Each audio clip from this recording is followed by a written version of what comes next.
আবু আম্মার জুনুনি রোহিঙ্গাদের পক্ষে, মুসলমানদের পক্ষে মর্দে মুজাহিদ, আরবের একজন, মদিনা ইউনিভার্সিটির একজন টিচার, নিজের আরাম আয়েশ যশ খ্যাতি সব বাদ দিয়া রোহিঙ্গাদের অধিকার প্রতিষ্ঠার জন্য, মুসলমানদের অধিকার প্রতিষ্ঠার জন্য অস্ত্র হাতে তুলে নিয়েছে।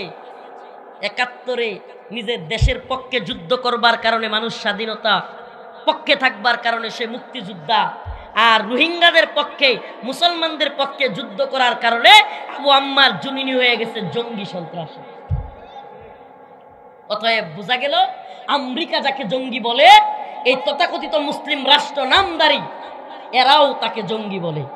আরে বিশ্বের সবচেয়ে বড় সন্ত্রাসী, বিশ্বের সবচেয়ে বড় জঙ্গি তো হলো আমেরিকা। আপনি কবে বুঝবেন?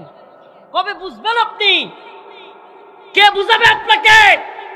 ওই আমেরিকার পশ্চিম ওয়েস্ট করেন, ওই পশ্চিমের দালালি করেন, উন্নত রাষ্ট্র। আর এই আমেরিকার কারণে আমার ফিলিস্তিনি মা বোনদের দর্শিত হতে হচ্ছে। আমেরিকার কারণে লিবিয়ায় মুসলমানরা নির্যাতিত হয়েছে। আমেরিকার কারণে আফগানে মুসলমানরা নির্যাতিত হয়েছে।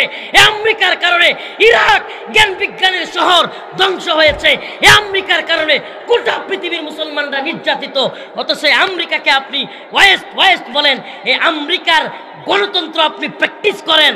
আপনার চাইতে নতজানু, আপনার চাইতে গোলাম পৃথিবীর বুকে আর কেউ নেই।